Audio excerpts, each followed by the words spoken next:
Welcome to my channel. ఇప్పుడు వచ్చేసి మనం Pushpa 2 the reloaded movie review చూద్దాం. ఫస్ట్ మన ఛానల్ అయితే సబ్స్క్రైబ్ చేసుకోండి. Subscribe and like and share to see the continuation of the movie reviews. ఇప్పుడు రీలోడెడ్ వర్షన్ ఏంటంటే ఇది ఇంతకుముందు రూల్ వర్షన్కి ఒక 40 మినిట్స్ యాడ్ చేశారు. ఇంతకుముందు స్టోరీ మనకు లేని స్టోరీ మొత్తం ఈ మూవీలో వచ్చింది. మూవీలో లేని స్టోరీ ఏంటంటే ఫస్ట్ స్టార్టింగ్లో పుష్పని వాళ్ళు జపాన్లో తను పట్టుకుంటారు కదా, అక్కడ నుంచి నదిలో పడతాడు. నదిలో పడినప్పుడు ఏమైంది ఏంటి, ఇంతకు ఎందుకు పట్టుకున్నారు ఏంటి, ఈసారి ప్రకాష్ సార్కి అంతా జపాన్కి వెళ్ళింది కదా.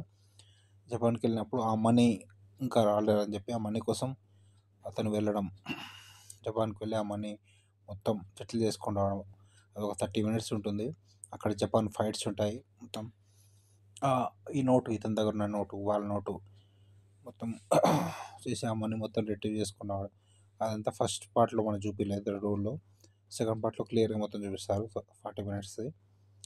అక్కడ నుంచి జపాన్కి వెళ్ళి జపాన్ నుంచి ఇక్కడికి మనీ మొత్తం వచ్చేది. ఆ తర్వాత ఎలక్షన్స్ అదంతా ఆ పార్ట్ అంతా ఈ పార్ట్లో రీలోడెడ్ వర్షన్లో ఉంటుంది. ఇంకా మిగతా అంతా సేమ్ మొత్తం 3 or 10 మినిట్స్ అంతా సేమ్ ఇంతకుముందు స్టోరీ అన్నమాట. టోటల్ మూవీ అయితే పర్లేదు. రీలోడ్ వర్షన్ యాడ్ చేసినా కూడా బాగానే ఉంటుంది, ఎంగేజింగ్గానే ఉంటుంది, చూడొచ్చు కంటిన్యూస్గా. ఈ మూవీకి రేటింగ్స్ వచ్చేసి మనం 3.5/5 ఇవ్వచ్చు. ఒక 30 మినిట్స్ 40 మినిట్స్ పార్ట్ అయితే మిగతా సేమ్ స్టోరీ.